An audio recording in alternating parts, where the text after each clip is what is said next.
Estamos estudiando la primera epístola de Juan, la primera epístola de Juan. Hoy ya es la tercera enseñanza en torno a la epístola de Juan. La primera enseñanza tuvimos una introducción en torno a la carta. La segunda enseñanza vimos el problema inicial, y ya vamos a entrar a explicar un poquito acerca de ello, un recorderis, y en la última enseñanza nos enfocamos en un tema netamente doctrinal. La epístola, la primera epístola de Juan, es netamente una carta apologética. ¿Qué quiere decir eso? Que es una defensa de la fe que fue dada a la iglesia. Es una defensa de la fe que fue dada a la iglesia. Y en este caso, a través del apóstol Juan, quien era el último apóstol con vida cuando se escribe la carta. ¿Y en qué sentido es una carta apologética?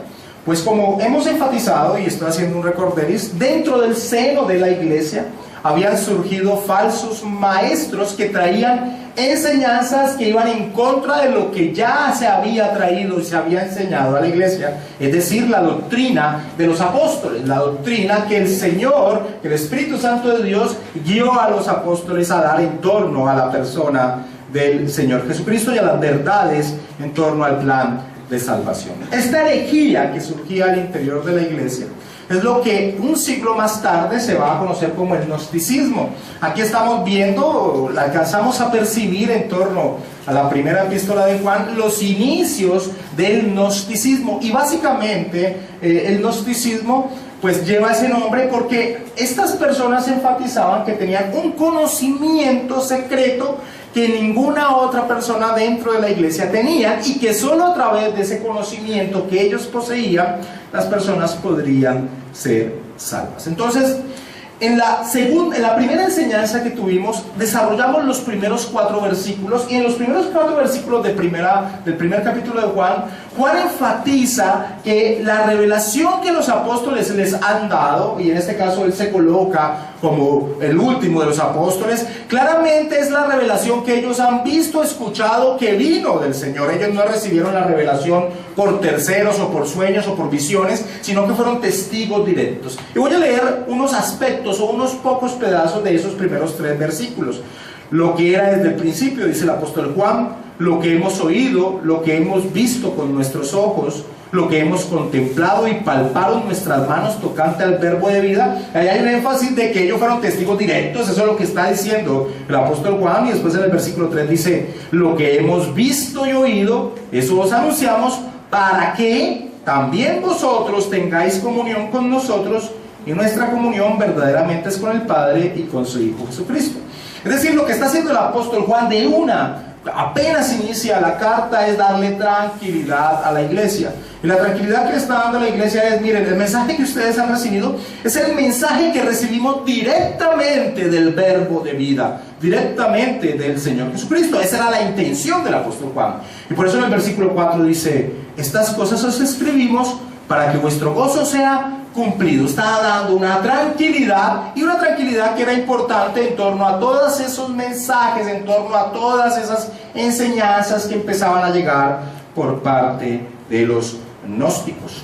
Y a partir de aquí, repito, dando un recorderis, a partir de aquí Juan entra a mostrar los errores doctrinales que tenían estos falsos maestros. Y dentro de estos errores doctrinales vimos en la segunda enseñanza que ellos decían que ya no tenían influencia del pecado en sus vidas, que el pecado ya no existía en sus vidas. Y Juan muestra que esto es falso y que es muy peligroso decir que no hay influencia en la vida de un cristiano. ¿Por qué?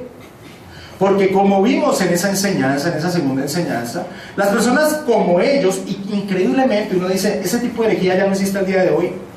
Existe al día de hoy. Hay supuestamente cristianos que dicen que no existe tal cosa como el pecado en sus vidas. ¿Cuál es el peligro en torno a eso? Que no se va a caminar en torno a la santidad, porque al no percibir pecado en sus vidas, pues no van a tratar de vencer la naturaleza pecaminosa que aún está en su ser, que precisamente es el camino de santidad. Así que también desarrollamos en ese momento cómo Juan refuta el hecho de que ellos dijeran que no percibían o no tenían pecado en sus vidas. También vimos en esa enseñanza que Si ellos decían que no tenían pecado en sus vidas, nunca iban a ir al Padre en torno de arrepentimiento y a pedir perdón, porque nunca se verían como pecadores. Nosotros somos justificados por la fe y tenemos una posición que no varía delante del Señor, pero en nuestro camino de santidad nosotros caemos, nosotros pecamos y necesitamos venir a reconciliarnos con el Padre. Y veíamos que, por ejemplo, el Señor Jesucristo les enseñó a los discípulos a orar en el Padre nuestro: Padre, perdónanos nuestras deudas, ¿cierto? Es una reconciliación con el Padre. Y aún sin esa parte de reconciliación con el Padre, el papel del Señor Jesucristo, y esto está en el capítulo 2, versículo 1, como mediador, como intercesor, como abogado, en su papel de sumo sacerdote, como aquel que intercede por nosotros, no tendría sentido. Así que había gran peligro en esa primera enseñanza que Juan refuta en torno a estos falsos maestros. En la tercera enseñanza nos enfocamos en 1 de Juan capítulo 2 versículo 2, donde básicamente explicamos qué significa el sacrificio de propiciación del Señor Jesucristo, y desarrollamos toda la enseñanza en torno a ese versículo 2, Ahora, y ese ha sido el recorderis de las tres enseñanzas que hemos tenido. Ahora, la pregunta entonces que surgía en medio de la iglesia donde estos falsos maestros se levantaban es lo siguiente. Ok, ya entendimos la obra que hace el Señor Jesucristo, que es lo que está en 1 de Juan capítulo 2 versículo 2, maravillosa obra, pero la pregunta que surgía es: ¿cómo un cristiano, cómo un creyente puede saber que realmente está unido a Cristo? ¿Cómo un creyente puede saber que realmente está unido a Cristo y que es beneficiario precisamente de esa obra que hace el Señor Jesucristo? ¿Cómo un cristiano puede saber que tiene comunión con el Señor Jesucristo? Porque los gnósticos o esos falsos maestros enfatizaban una y otra vez que ellos tenían una comunión con el Señor Jesús, precisamente en torno a ese mensaje oculto que Él les había enseñado y que se había transmitido de generación en generación, podemos decirlo de esa manera. Así que, ¿cómo puede un cristiano saber si alguien tiene una relación con el Señor Jesucristo o si se tiene uno mismo una relación con el Señor Jesucristo? ¿Cómo la iglesia podía saber que los gnósticos o esos falsos maestros no tenían realmente relación con el Señor Jesucristo? ¿Cuál prueba se tiene para saber que cada uno de nosotros o un cristiano tiene una relación con el Señor Jesucristo? Y mis hermanos, eso es una pregunta muy importante. Saberse teniéndose una relación con el Señor Jesucristo es fundamental. Algo que hacíamos la semana pasada, este domingo, en torno a la enseñanza del Evangelio de Juan, es enfatizar que la fe cristiana es la relación con una persona. La fe cristiana no es un cúmulo de doctrinas y saber un cúmulo de doctrinas. La fe cristiana es una relación con una persona, con la persona del Señor Jesucristo. Ahora, ¿cómo sabemos que tenemos una relación con la persona del Señor Jesucristo?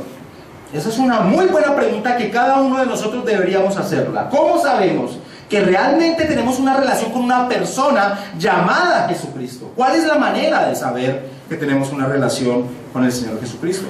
Porque yo no veo a Jesucristo. Yo no veo a Jesucristo. ¿Cómo puedo tener una relación con una persona a la cual yo no veo? Yo puedo tener una relación con Julián porque la veo y puedo hablar con él y él me responde, ¿cierto? Y alguien puede decir: no, es que yo siento al Señor Jesucristo.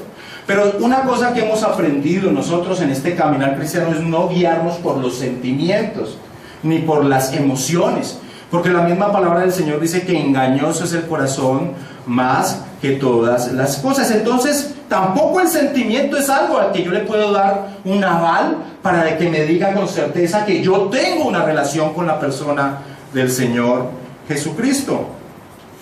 Y mis hermanos, es fundamental tener claro en nuestro ser que tenemos una relación con la persona del Señor Jesucristo. Esa es la fe cristiana. La fe cristiana es la relación, y soy enfático en esto y repetitivo. La fe cristiana es la relación con una persona. La fe cristiana es la relación con la persona del Señor Jesucristo. Si no se tiene esa seguridad dentro de su ser, va a haber siempre una desazón dentro del ser, un nerviosismo, un temor si no se tiene claro que se tiene una relación con la persona de Jesucristo. Pero ¿cómo? ¿Cómo podemos tener claro que tengo una relación con una persona que no veo, que no la palpo y que no me puedo guiar en torno a sentimientos? Pues, si alguien no tiene claro que tiene una relación con la persona del Señor Jesucristo, no va a poder caminar una vida cristiana correctamente. La Iglesia de Roma, dentro de los muchos daños que ha hecho, es precisamente no dar la seguridad a nadie de que se tiene una relación con la persona del Señor Jesucristo. Es decir, dentro de la doctrina de la fe romana dice, nadie tiene la seguridad de su salvación. Cuando yo hablo de una relación con la persona del Señor Jesucristo, claramente estoy diciendo y entendemos que tenemos claro que somos salvos, porque somos salvos a través de la unión con la persona del Señor Jesucristo. La fe romana dice, nadie, a menos que tenga una revelación extraordinaria, nadie puede saber que tiene una relación o que se es plenamente salvo. Y es más, da una condenación a aquellos que dicen o que decimos que sí se puede saber que tenemos una relación con la persona del Señor Jesucristo. Ahora, ¿cómo? ¿Cómo podemos saber que tenemos una relación con la persona del Señor Jesucristo? Pues vamos a ver que la Escritura sí nos enseña cómo, cuál es la prueba para saber que estamos en una relación con la persona del Señor Jesucristo. Y eso es lo que vamos a tratar en esta noche.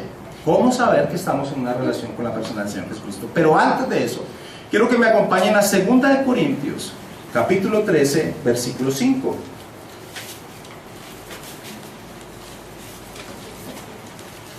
Segunda de Corintios, capítulo 13, versículo 5, porque el apóstol Pablo aquí hace la pregunta que deberíamos hacernos todos los creyentes. El apóstol Pablo dice a cada una de las personas, en este caso de la iglesia de Corinto, pero yo se las hago a ustedes, mis hermanos, es: examinaos a vosotros mismos si estáis en la fe, probaos a vosotros mismos. Y el apóstol Pablo hace una pregunta: ¿o no os conocéis a vosotros mismos que Jesucristo está en vosotros, a menos que estéis reprobados? Entonces, la invitación que tiene este pasaje es muy importante y cada uno de nosotros deberíamos hacernos esa pregunta. Ahora, vamos a entrar a ver cómo podemos saber si tenemos una relación con la persona del Señor Jesucristo. Ahora, lo que va a hacer el apóstol Juan en torno a desenmascarar a estos falsos maestros es que a través de la prueba de cómo saber que se tiene una comunión con Cristo, se va a mostrar que estos falsos maestros no tenían una comunión con Cristo. Ese es el énfasis que va a tener el apóstol Juan en lo que va a escribir. Al mostrar cómo podemos saber que tenemos comunión, una relación con el Señor Jesucristo, va a mostrar que los falsos maestros no tenían una relación con el Señor Jesucristo. Y la prueba o el texto está en el versículo 3, que es donde seguimos nuestro estudio de la primera carta de Juan. Primera de Juan, capítulo 2, versículo 3. Y en esto sabemos que nosotros le conocemos, si guardamos sus mandamientos. El apóstol Juan sabiamente vincula a la iglesia con esta expresión. Él dice, y en esto sabemos, vincula a la iglesia con esta expresión. En otras palabras, Juan lo que hace desde este punto es decirle a la iglesia: miren, iglesia, saber que tenemos una relación con el Señor Jesucristo no es algo oculto, no es un mensaje por allá en lo oscuro. Sabemos, vosotros podemos saber si tenemos una relación con el Señor Jesucristo. No es un secreto, como los gnósticos decían, de todo mensaje que ellos tenían. Aquí claramente el apóstol Juan dice: nosotros podemos saber que tenemos una relación con el Señor Jesucristo. Y en esto sabemos que nosotros le conocemos. Ahora, últimamente he hablado y he enfatizado acerca de lo que significa conocer en torno al pensamiento bíblico. No sé si todos tenemos claro ello. El conocer del pensamiento bíblico no se basa exclusivamente de saber algunos datos de una persona. De eso no habla cuando la Escritura habla de la palabra conocer. Cuando la Escritura habla de la palabra conocer, enfatizamos que está haciendo una referencia a una relación íntima.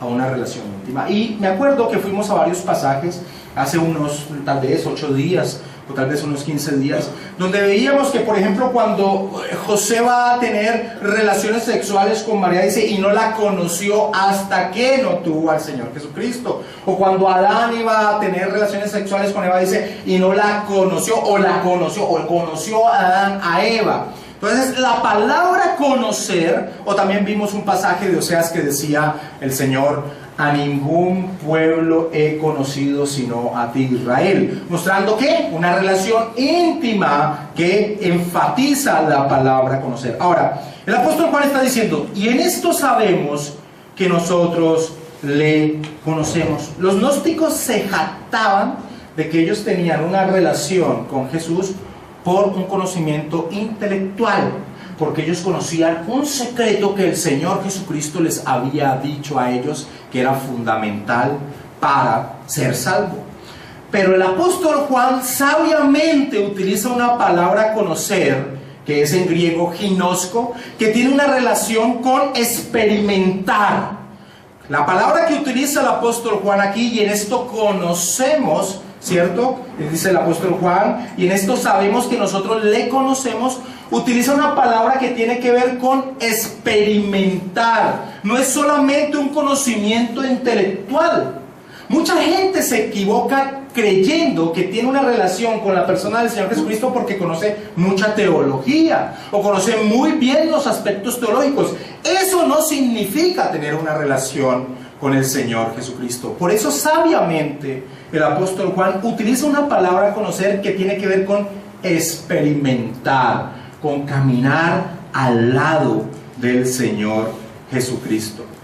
Ahora, para mostrar cómo no se tiene una relación con el Señor Jesucristo a través de un conocimiento intelectual, quiero utilizar un pasaje que utilicé hace poco, que es Mateo capítulo 7, versículo 22 al 23, para que veamos que hay personas que conocen correctamente posiciones doctrinales acerca de la persona del Señor Jesucristo, y eso no indica que tenga una relación con la persona del Señor Jesucristo. Mateo capítulo 7, versículo del 22 al 23. Este pasaje tan conocido. Muchos me dirán, ahora el Señor Jesucristo, muchos me dirán en aquel día, Señor, Señor, ¿no profetizamos en tu nombre, y en tu nombre echamos fuera demonios, y en tu nombre hicimos muchos milagros? Y entonces les declararé, nunca os conocí, apartados de mí, hacedores de maldad. Ahora, ¿qué quiero resaltar aquí? En estas frases de estos hombres, ahora esto es una ilustración del Señor Jesucristo. En estas frases de estos hombres hay varios puntos correctos en torno a la persona del Señor Jesucristo, que son profundos. Por ejemplo, estos hombres en esta ilustración que da el Señor Jesucristo le dicen Kyrios, Kyrios al Señor. Señor, Señor. Ahora, Kyrios, Kyrios es, tú eres Dios, y eso es correcto en torno a la persona del Señor Jesucristo, y eso no es algo pequeño en torno a la expresión, en torno a quién es el Señor Jesucristo. Ahora, también dicen que cuando hablaban a los demás, ¿cierto? Lo hacían en el nombre del Señor Jesucristo, es decir, presentándolo como la autoridad y hablando conforme a la persona del Señor Jesucristo. Eso es lo que significa profetizar en tu nombre.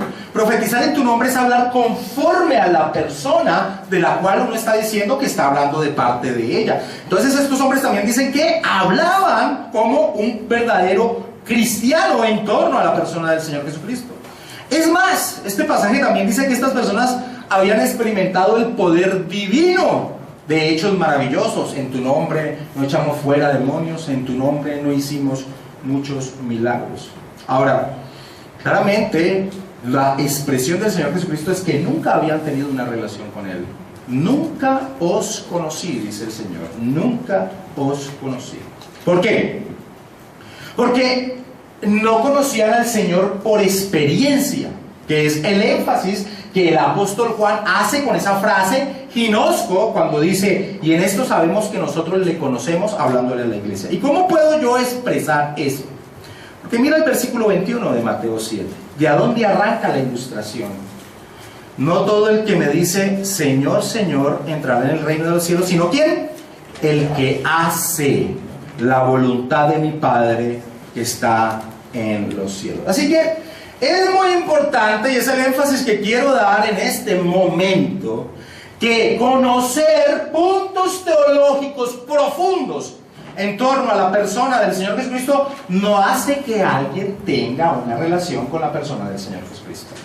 Muchas personas se confunden en esto. Muchas personas pueden ser teólogos profundos, pero eso no indica que se tenga una relación con la persona del Señor Jesucristo. Así que el énfasis de ese Primera de Juan, y volviendo al contexto de Primera de Juan, de ese Primera de Juan capítulo 2 versículo 3, es que ese conocimiento que el apóstol Juan le está diciendo a la iglesia que debe tener o se tiene en torno a la persona del Señor Jesucristo, porque viene hablando de eso, dice: y en esto sabemos que nosotros le conocemos. ¿A quién? Pues a quien de que han venido hablando en el versículo 1 y versículo 2, la persona del Señor Jesucristo, ¿cierto? El énfasis del apóstol Juan es que el conocer es de experiencia, es un conocer de experiencia. ¿Y cuál es la experiencia? Veamos el pasaje completo. Y en esto sabemos que nosotros le conocemos si guardamos sus mandamientos.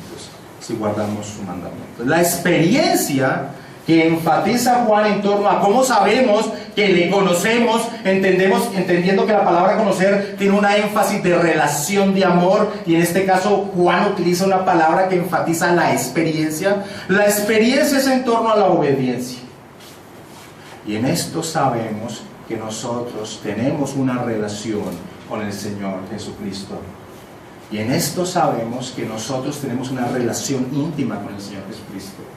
Y en esto sabemos que nosotros tenemos una relación de experiencia con el Señor Jesucristo. ¿Cómo? Si guardamos sus mandamientos. Si guardamos sus mandamientos. Quien no tenga la experiencia de una vida de obediencia no puede afirmar que conoce al Señor Jesucristo. No puede afirmar que tiene una comunión con Él. Quien no tenga una vida de obediencia no puede afirmar que tiene una relación, comunión con el Señor Jesucristo. Acompáñame a Juan capítulo 7, versículo 17, sin perder Primera de Juan 2.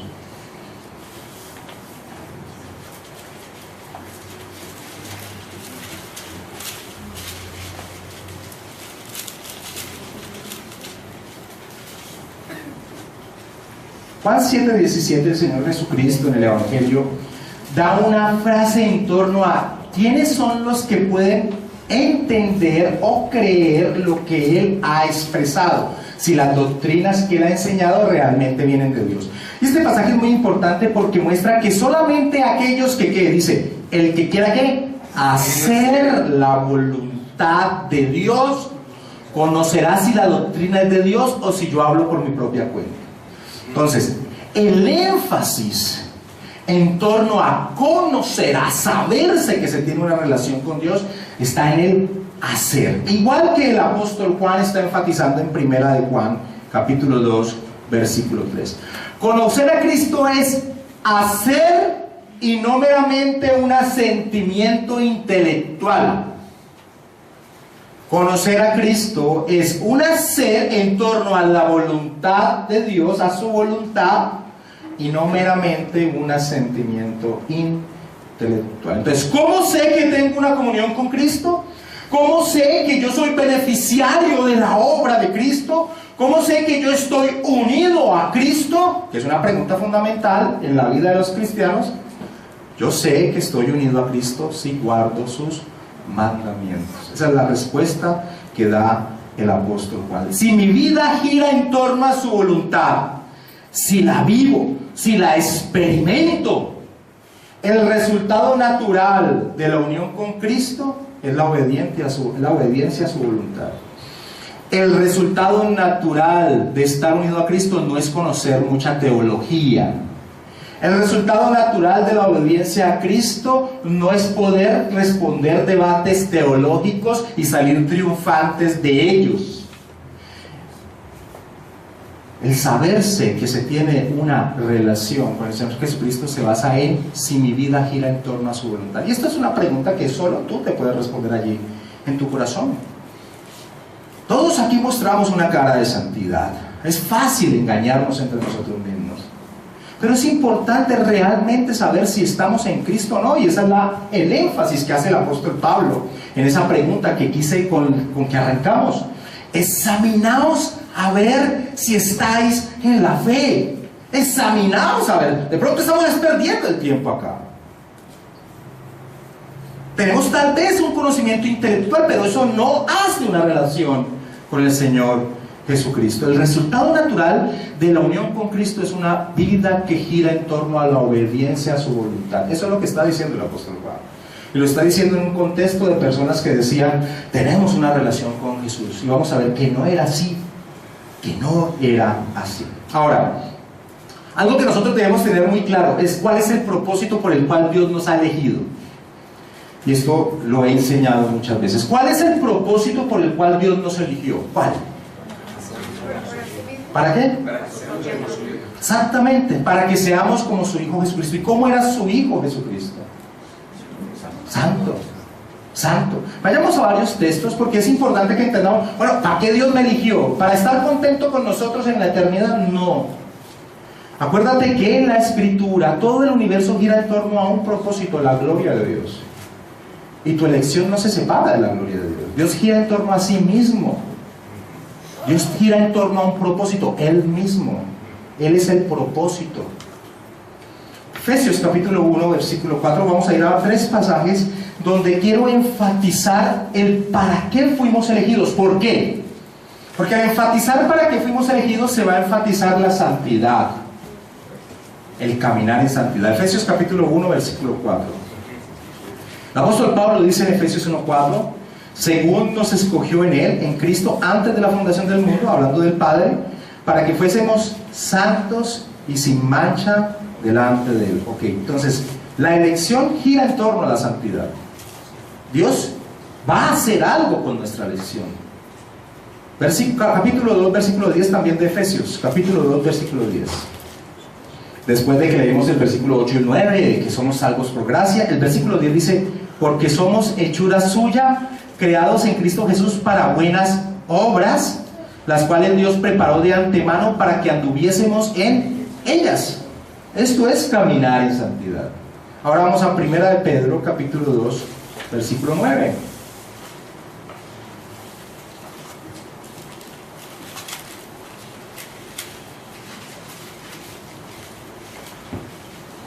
Primera de Pedro, capítulo 2, versículo 9. Mas vosotros sois ¿qué? Okay, entonces está hablando de el por qué nos eligió Dios. Real sacerdocio, nación santa, pueblo adquirido con Dios, para que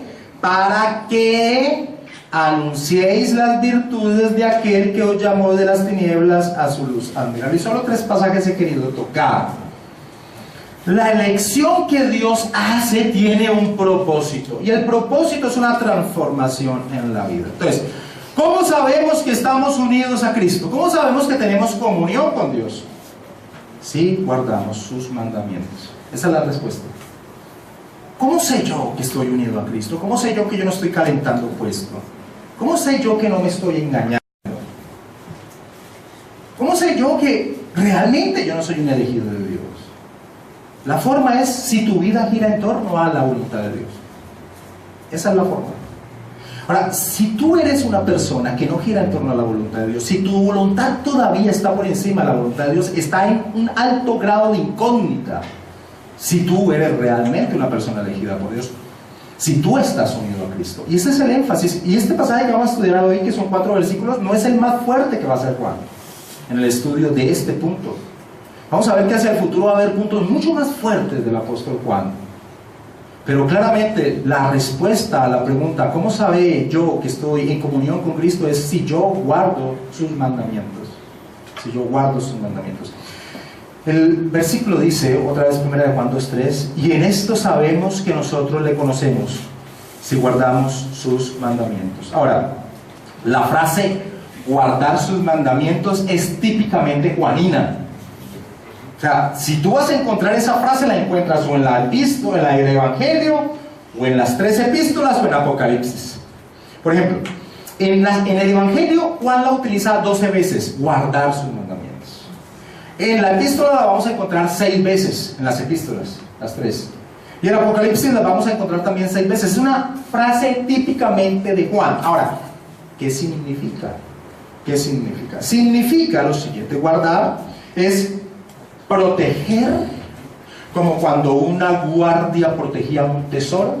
Pero en el énfasis que está haciendo aquí el apóstol Juan en 1 de Juan 2:3 es conocer una verdad y atesorarla viviéndola. Conocer una verdad, atesorándola, viviéndola. Porque acordémonos que está relacionada con experiencia, con experimentar. Te voy a mostrar una ilustración de cómo Juan le da el peso a esta palabra guardar. Vamos a Juan capítulo 17, versículo 12.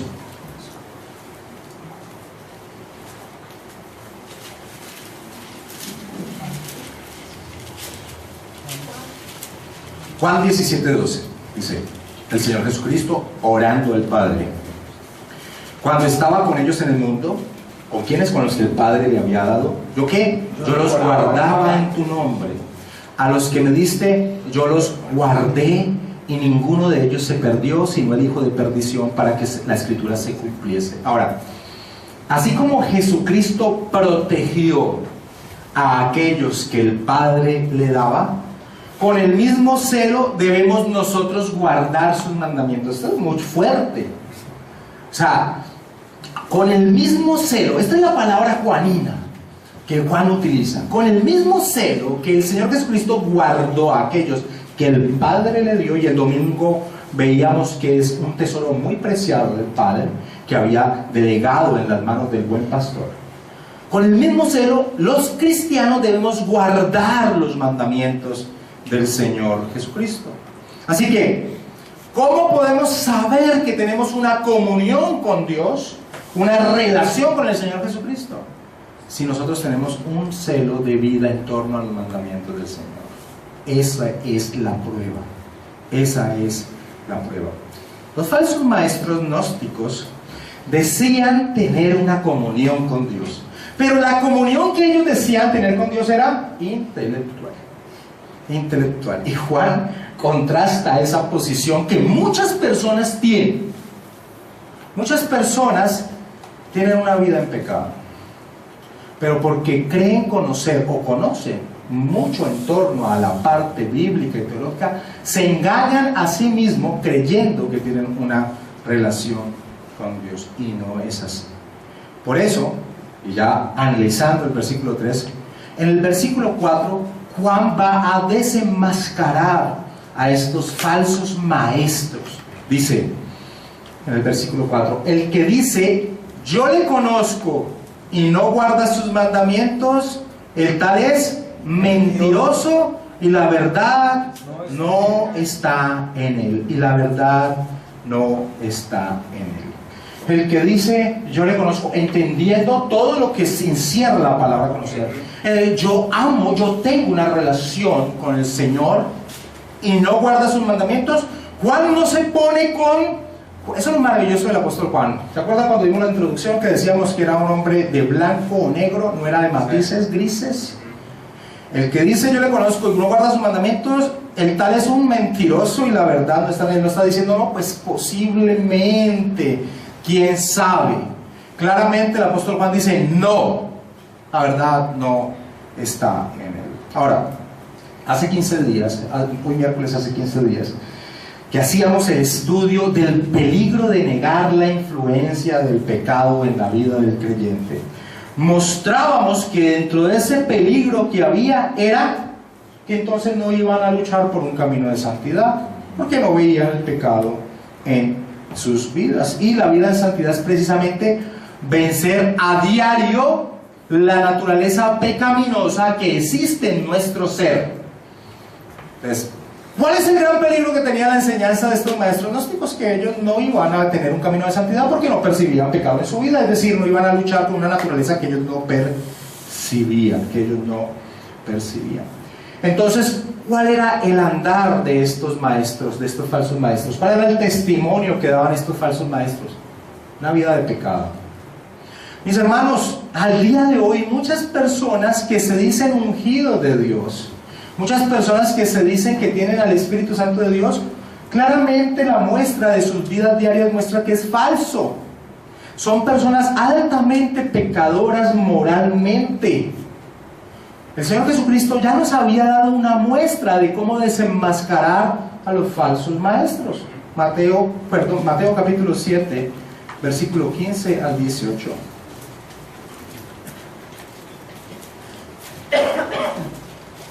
Mateo capítulo 7, versículo 15 al 18.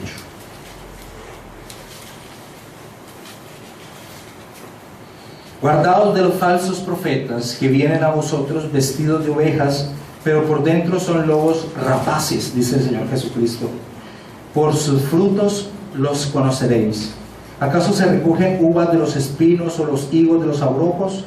Así todo buen árbol da buenos frutos, pero el árbol malo da frutos malos. No puede el buen árbol dar malos frutos, ni el árbol malo dar frutos buenos. Así que claramente lo que está haciendo el apóstol Juan es diciendo en el versículo 4: el que dice yo le conozco y no guarda sus mandamientos, el tal es mentiroso y la verdad no está en él. Ahora, los falsos maestros gnósticos claramente se veía que no tenían un buen testimonio. ¿Por qué? Porque nunca iban a cuidar su camino de santidad. Alguien que no cuide el camino de santidad en su vida, indiscutiblemente va a tener un mal testimonio en su vida. Indiscutiblemente va a tener un mal testimonio en su vida. Va a tener un mal testimonio en sus relaciones, va a tener un mal testimonio en todo sentido. Aquel que no cuida su camino de santidad va a tener un mal testimonio. Y el apóstol Juan dice: esa es la muestra de que realmente no tienen una comunión con el Señor. Ahora, ese versículo 4 dice: el que dice yo le conozco y no guarda sus mandamientos, el tal es mentiroso y la verdad no está en él. Y quiero detenerme aquí en esta frase en torno a no guardar sus mandamientos. Mis hermanos, ha habido un error histórico en la iglesia cristiana, en este sentido, en torno a la doctrina de la gracia, en torno a la salvación por gracia. Mis hermanos, sin lugar a dudas somos salvos por gracia. Nosotros somos salvos no porque Dios haya visto algo en nuestra vida, sino porque a Él le plació, nos escogió antes de la fundación del mundo. La elección que Él hizo no fue algo condicionado por nosotros, que Él previera que fuéramos. No, es más, el apóstol Pablo le dice a los corintios: de lo vil y menospreciado del mundo ha escogido Dios, ¿cierto? De lo vil y menospreciado, y eso somos nosotros. O sea que somos salvos por gracia, es claro, pero ser salvos por gracia no anula la voluntad de Dios. Y ha habido ese error histórico en la iglesia. Sabernos que somos salvos por nada que mereciéramos, por ningún mérito, por ninguna obra, no va en contra de que Dios quiere que los que Él ha elegido sean santos o vivan en torno a su voluntad. La gracia no anula que Dios quiera que vivamos bajo su voluntad, reflejando sus elegidos, que somos o que estamos en el proceso de recuperar la imagen y semejanza de Dios, con el cual Dios creó al hombre. Cuando Dios crea al hombre y lo crea a su imagen y semejanza, es con un propósito, y el propósito es que el hombre sea un testigo, un testimonio directo de quién es su Dios. Y el propósito de la elección tiene ese: ir recuperando esa imagen. Muchas personas dicen: estamos bajo la gracia y no bajo la ley. Estamos bajo la gracia y no bajo la ley. Y es verdad, el apóstol Pablo mismo lo dice en Romanos. Pero el cristiano está en un estado de gracia para que pueda vivir para Dios. El cristiano está en un estado de gracia con un propósito, para que pueda vivir para Dios. El Espíritu Santo que mora en nuestro ser nos capacita para vivir en torno a Dios. Vamos a Romanos, por favor, capítulo 8, versículo del 5 al 8.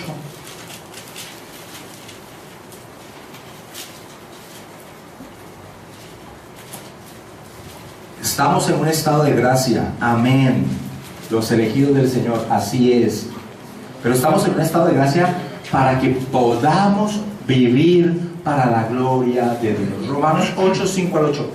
Porque los que son de la carne piensan en las cosas de la carne. Ahora, Aquí está haciendo Pablo una distinción entre el hombre natural y el hombre que ha recibido el Espíritu Santo. El hombre natural y el hombre neumáticos, como el apóstol Pablo los referencia, dirigido por el Espíritu Santo. Porque los que son de la carne piensan en las cosas de la carne, pero los que son del Espíritu, y aquí está hablando del Espíritu Santo, y aquí lo que está insinuando o enfatizando el apóstol Pablo es que los que son del Espíritu son los que son guiados por el Espíritu, los que tienen el Espíritu Santo. Pero los que son del Espíritu, ¿en qué piensan? En las cosas del Espíritu. Ahora, Juan ha dicho, la muestra que tenemos de saber que tenemos comunión con Jesús es que guardamos sus mandamientos, y eso es una vida que gira en torno a Dios. Esto es lo mismo que está diciendo el apóstol Pablo acá. Porque son los que son de la carne piensan en las cosas de la carne, pero los que son del Espíritu en las cosas del Espíritu. Porque el ocuparse de la carne es muerte, pero el ocuparse del Espíritu es vida y paz. Por cuanto los designios de la carne son enemistad contra Dios, porque no se sujetan a la ley de Dios, ni tampoco pueden, y los que viven según la carne no pueden agradar a Dios. Pero ¿cómo se refiere Pablo a los cristianos en versículo 9? Mas vosotros no vivís según la carne, sino según el Espíritu. Pero hace una salvedad: si es que el Espíritu de Dios mora en vosotros. Y si alguno no tiene el Espíritu de Cristo, no es de él. ¿Sí entienden la fuerza de este pasaje?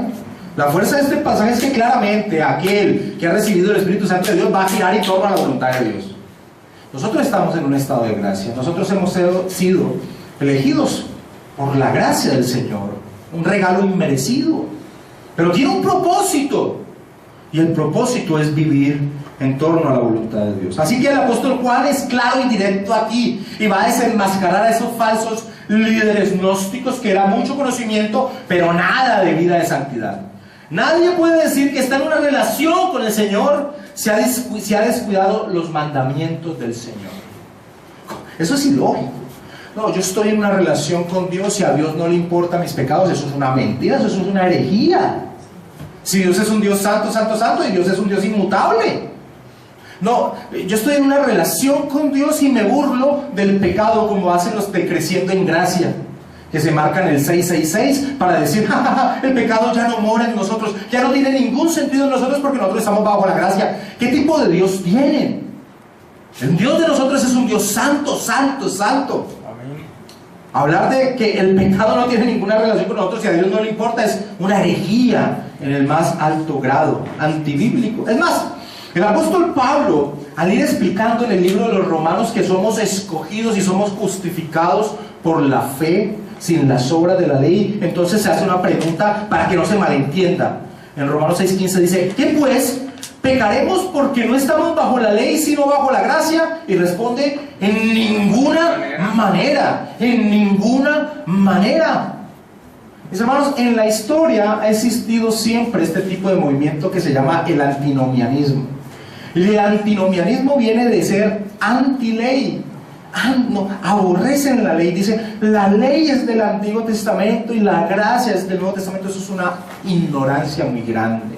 Porque los antinomianistas, y quiero entrar un poquito aquí a explicar la función de la ley en torno a los creyentes, los antinomianistas desconocen esto en torno a la ley de Dios. La ley de Dios tiene una primera función en torno a los creyentes. ¿Cuál? Mostrarnos cuál es nuestra condición. En torno a los que Dios ha elegido, la ley de Dios, la voluntad de Dios, al estudiarla, el elegido dice, yo soy un pecador. Eso es lo que dice. Eso es lo que dice. Esa es la primera función de la ley. Acompáñame a Romanos 3:20.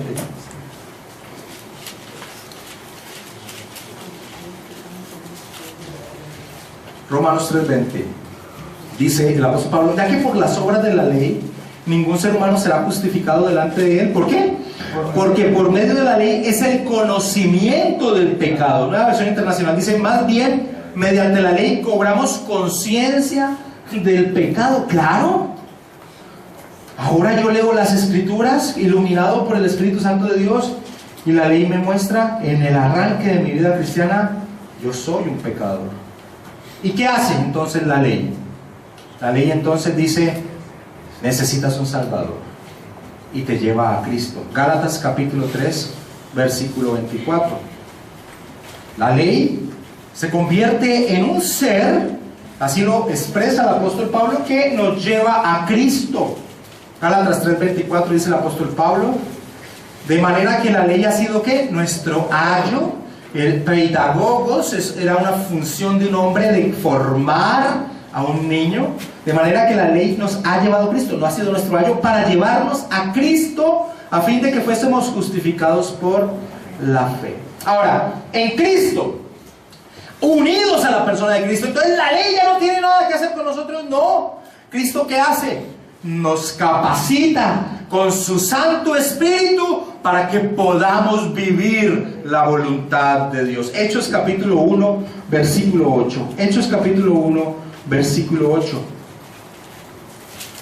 Él le dice a los apóstoles, a los discípulos de él, antes de su ascensión: miren, quédense quieticos, no se vayan a mover.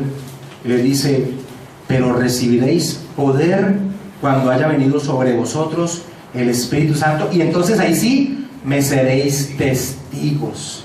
Tendrán la capacidad allí en ese momento, cuando el Espíritu Santo venga sobre ellos, de tener la capacidad ahora sí de ser testigos del Señor Jesucristo.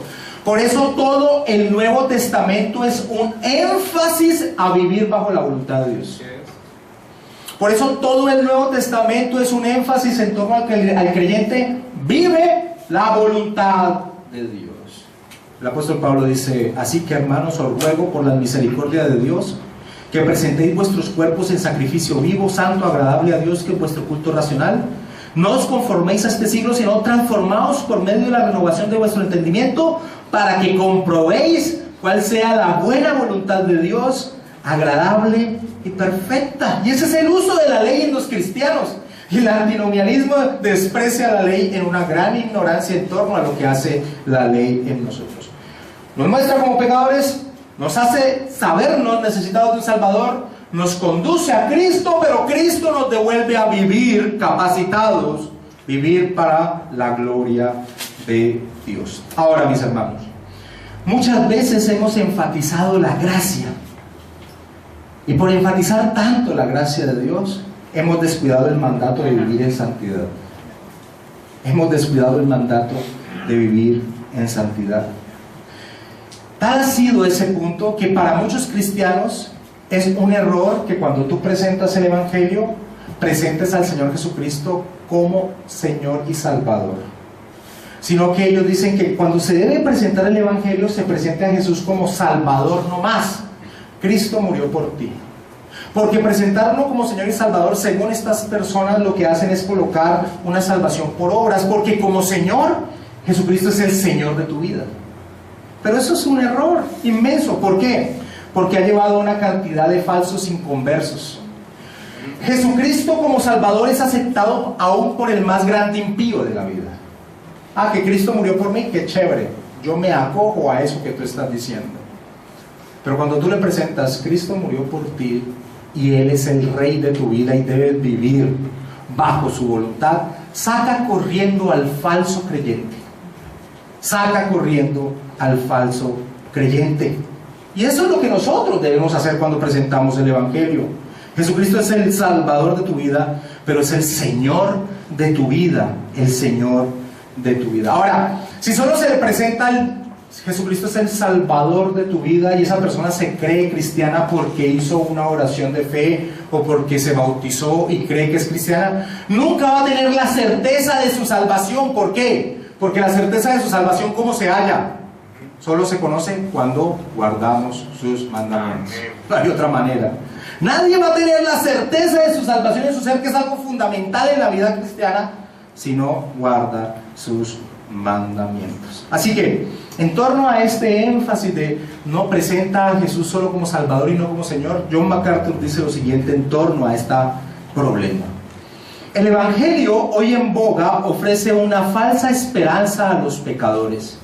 Les promete que pueden tener vida eterna y a la vez continuar viviendo en rebeldía contra Dios. Desde luego anima a las personas a declarar a Jesucristo como Salvador y dejar para más tarde el compromiso de obedecerle como Señor. Promete salvación del infierno, pero no necesariamente liberación de la iniquidad. Ofrece una falsa seguridad a personas que se gozan en el pecado y menosprecian el camino de santidad. Al separar fe de fidelidad, da la impresión de que el asentimiento intelectual es tan válido como obedecer de todo corazón la verdad. Así las buenas nuevas de Jesucristo han dado paso a las malas nuevas, a una insidiosa y fácil credulidad que no hace demandas morales a las vidas de los pecadores. No es el mismo mensaje que predicó Jesús. ¿Tú te has puesto a estudiar los evangelios del Señor Jesucristo? Los evangelios del Señor Jesucristo enfatizan la santidad. Enfatizan la santidad. Así que cuando presentemos el evangelio, presentemos al Señor como Salvador, pero como Señor también. Y como Señor en el hecho de que tú ya no te perteneces y que Él es el Rey de tu vida. Y así vas a ahuyentar a los falsos discípulos. El pastor me comentaba la otra vez que llegaron unas personas al inicio del culto y se colocaron los himnos y se aguantaron un himno y se fueron. Cuando alguien viene a la iglesia buscando emociones, aquí no la van a encontrar para nada. Aquí no la van a encontrar. Entonces, aún cuando presentamos el evangelio, presentemos la realidad de quién es nuestro Señor. Y te quiero colocar un ejemplo de una invitación que hace el Señor Jesucristo a venir a Él. Mateo capítulo 11, versículo 28. Mateo capítulo 11, versículo 28.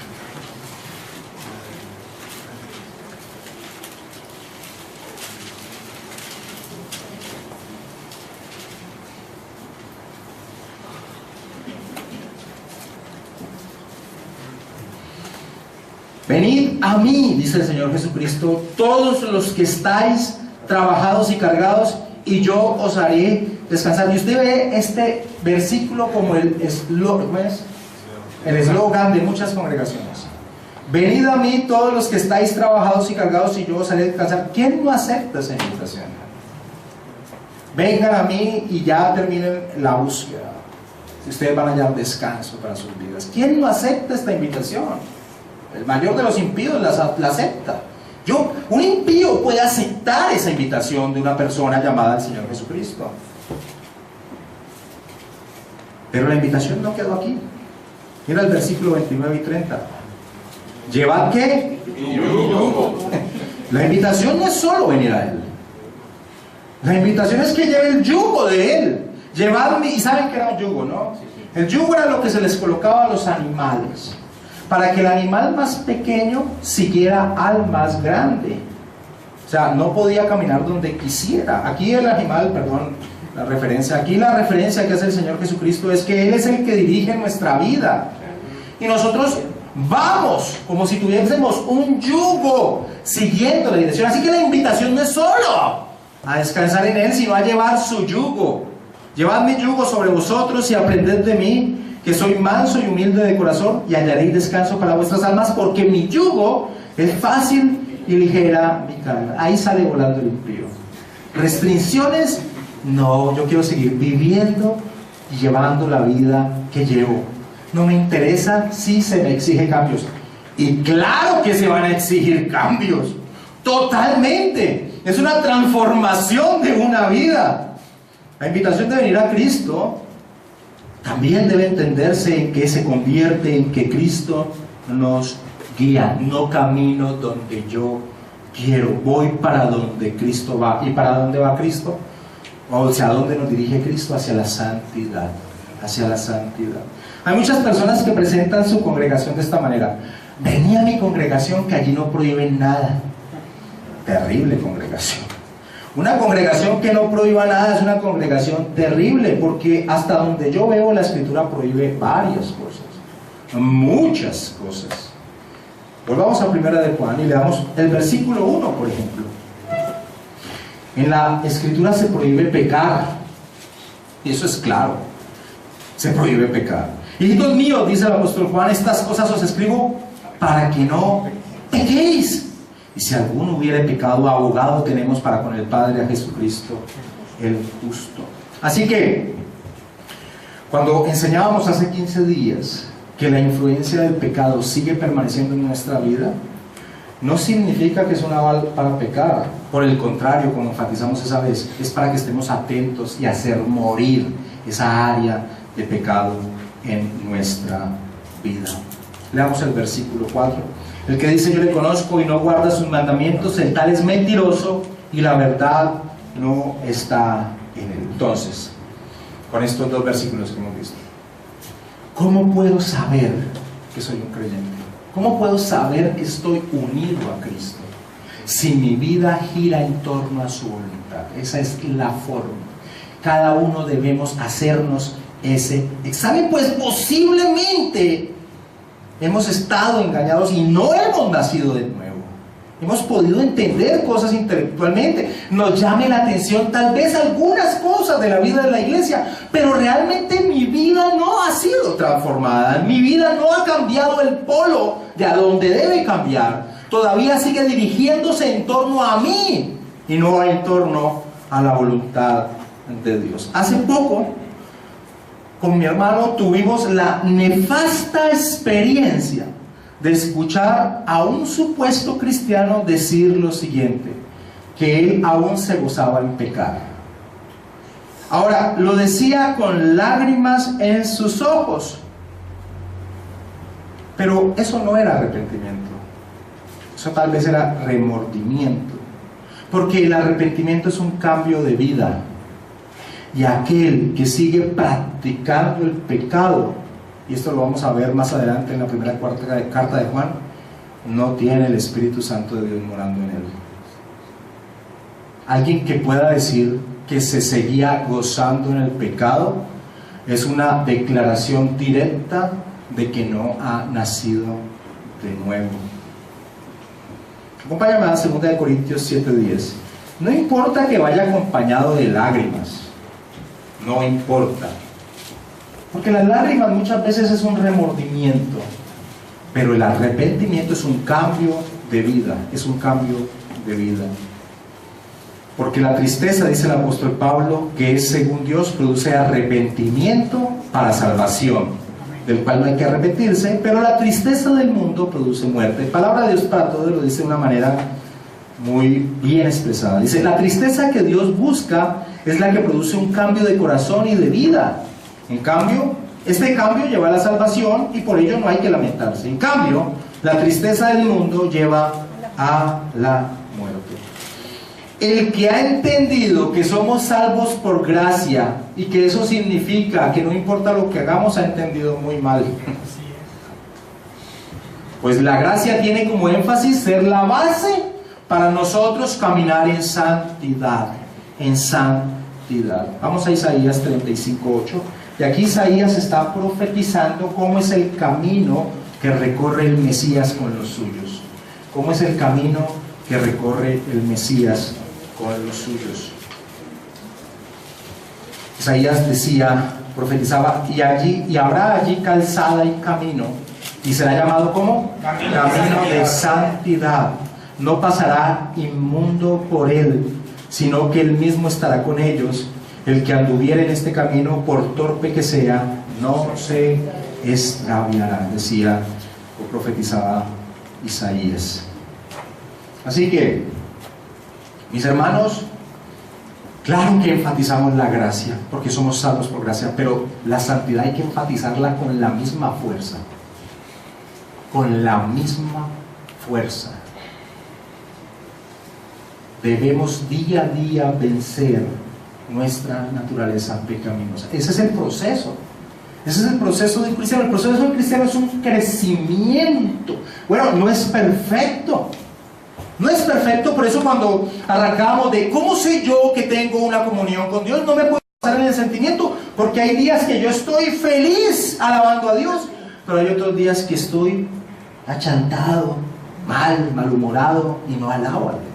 Pero eso no me guío por el sentimiento, sino que guío en torno a la voluntad de Dios. Y en torno a la voluntad de Dios nuestro crecimiento debe ser progresivo pero continuo. Progresivo pero continuo. Versículo 5 de Juan capítulo 1 de Juan capítulo 2. Ya Juan colocó entonces cuál era la prueba en el versículo 3.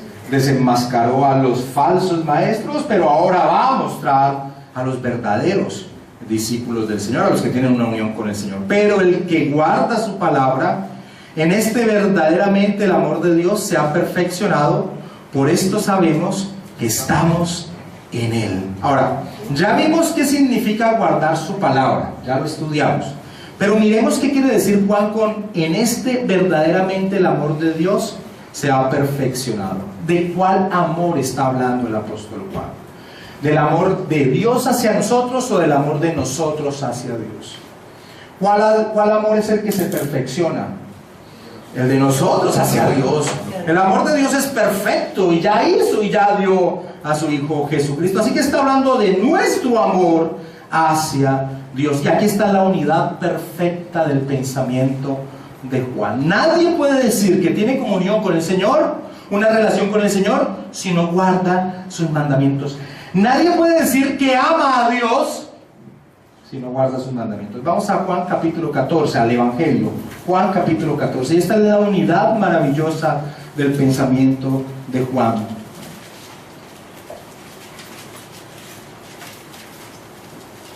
Juan capítulo 14, versículo 21, Juan dice: el que tiene mis mandamientos y los guarda, ¿qué? Ese es el que me ama.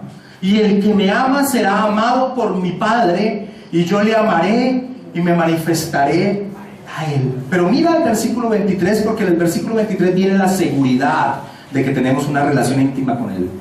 Respondió Jesús y le dijo: el que me ama, mi palabra guardará, y mi Padre le amará, y vendremos a él, ¿y qué? Le haremos morada con él. Una relación íntima con Dios. Solo el que vive bajo el yugo del Señor, que es fácil y ligero, tiene la plena seguridad de que tiene una comunión con Dios. Romanos capítulo 8, versículo 14 al 16, va a cachetear a la falsa iglesia de Roma, a la herética iglesia de Roma, que en una de sus grandes herejías dice que no se puede tener relación con Dios. Romanos capítulo 8, versículo 14 al 16, grita que claramente nosotros sí podemos tener la seguridad de nuestra salvación. Dice: porque todos los que son guiados por el Espíritu de Dios, estos son hijos de Dios. Pues no habéis recibido el espíritu de esclavitud para estar otra vez en temor, como quieren los romanos, que quieren que se sujetes a sus prácticas sacramentales. Pues no habéis recibido el espíritu de esclavitud para estar otra vez en temor, sino que habéis recibido el espíritu de adopción, por el cual clamamos ¿qué? ¡Qué atrevidos! Abba Padre es una expresión de total confianza en torno a Dios, pero esa es la seguridad que nos da el Espíritu Santo de Dios. Versículo 16: el Espíritu mismo da testimonio a nuestro espíritu de que somos hijos. Esto es seguridad. ¿Qué más seguridad se tiene? Claramente el Espíritu Santo nos hace que clamemos y digamos: Abba Padre, Padre mío, papito, papito cercano. Eso es seguridad. Y la seguridad solo es posible si se está en el camino de la santidad. Y eso es fundamental. Tener la seguridad de nuestra salvación es fundamental en la vida cristiana. Es poder cumplir lo que el apóstol Pablo dice una y otra vez: estar gozosos siempre. Estás gozosos siempre.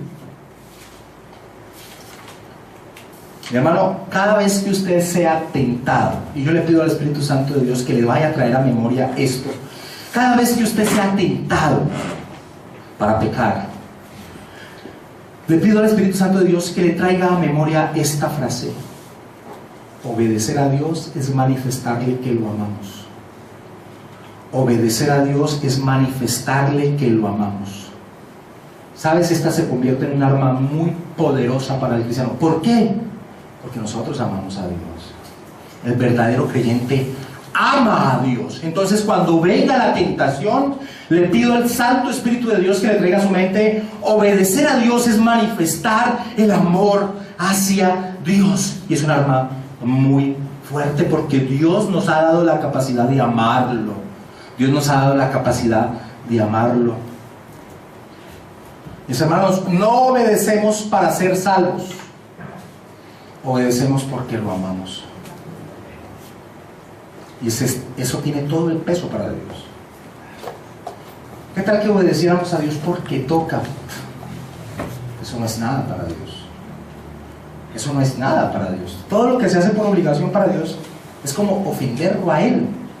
Él se merece todo nuestro ser. Así que Cuando nosotros lo amamos, obedecemos su voluntad, es la expresión genuina que debe surgir de la vida de un cristiano. Mira, todos los seres humanos buscamos lo que los filósofos, especialmente los que se dedican a la parte de la ética, llaman el sumo bonum, el sumo bien, el bien más supremo. Todos los seres humanos están tras esa búsqueda. Pero ¿sabes qué ha pasado con los cristianos? Los cristianos hemos entendido, hemos hallado el sumo bien. ¿Cuál es el sumo bien? Amar a Dios. ¿Y cómo se ama a Dios? Guardando su voluntad. Y entonces nos convertimos en lo que John Piper llama un hedonista cristiano. Un hedonista es aquel que vive para vivir bajo su alegría, busca constantemente el gozo en su vida. Pero el cristiano ha encontrado que el gozo en su vida se halla en hacer la voluntad de Dios. Ese es el sumo bien, y el cristiano lo ha hallado, y es algo maravilloso, maravilloso. Así que claramente nosotros sí tenemos una certeza de que estamos unidos a Cristo, porque amamos a Dios y vivimos girando en torno a su voluntad. Ahora, no quisiera dar estas palabras porque mi énfasis en esta noche es la santidad. Pero claramente nosotros podemos caer en pecado. Pero claramente nos dice que nos debemos levantar y seguir caminando en santidad. Claramente el cristiano no practica el pecado ni se goza en el pecado. Se debe levantar y seguir caminando en santidad. Versículo 5, vamos a leerlo de 1 de Juan 2. Pero el que guarda su palabra, en este verdaderamente el amor de Dios se ha perfeccionado. Por esto sabemos que estamos en Él. Por esto sabemos que estamos en Él. Y terminemos con el versículo 6, que es el resultado natural de la vida cristiana. El resultado natural de la vida cristiana. El que dice que permanece en Él debe andar como Él anduvo. El que dice que permanece en Él debe andar como Él anduvo. Ahora, ¿dónde quedaron los maestros gnósticos? En el piso. O sea, si la iglesia entendía lo que Juan, y seguramente así fue, claramente el testimonio de los gnósticos decían: esto no tiene comunión con Dios, yo no me preocupo en lo que estos hombres puedan decir. Y eso es como algún contexto para nosotros en el día de hoy. El ministro de Dios debe ser irreprensible. Cuando nosotros estudiamos Timoteo o Tito, que están las características que debe tener un ministro de Dios, una de las características es que debe ser irreprensible, ser una persona de buen testimonio. Así que si usted es un ministro con mal testimonio, ese hombre no está unido a Cristo. No os hagáis maestros muchos de vosotros, sabiendo que recibiréis mayor condenación. El que dice que permanece en Él debe andar como Él anduvo. Tenemos un modelo a seguir, y es Jesucristo. Imitar a Cristo es ir recuperando la imagen que el hombre perdió cuando cayó. La imagen que el hombre perdió cuando cayó.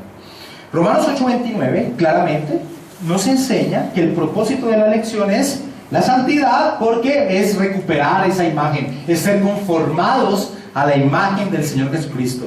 Porque a los que antes conoció, también los predestinó para que fuesen hechos conforme a la imagen de su Hijo, para que Él sea el primogénito entre muchos hermanos. ¡Tremendo! Esa es la meta. ¿Cuál es la meta de tu vida, hermano cristiano? Ser como Cristo. ¿Sí? Esa es la meta. En Mateo capítulo 5, versículo 48, el Señor Jesucristo le dice a sus discípulos: sean perfectos como vuestro Padre Celestial es perfecto. Esa es la meta. ¿Podemos cumplirla en esta vida? No, pero esa es la meta. No, pero esa es la meta. Y eso lo que indica es un crecimiento constante hasta el último día de nuestra vida. Pablo coloca de ejemplo a Cristo cuando en medio de la iglesia hay conflicto. Filipenses capítulo 2, versículo 3 al 5. Si quieren no los busquen, yo se los leo.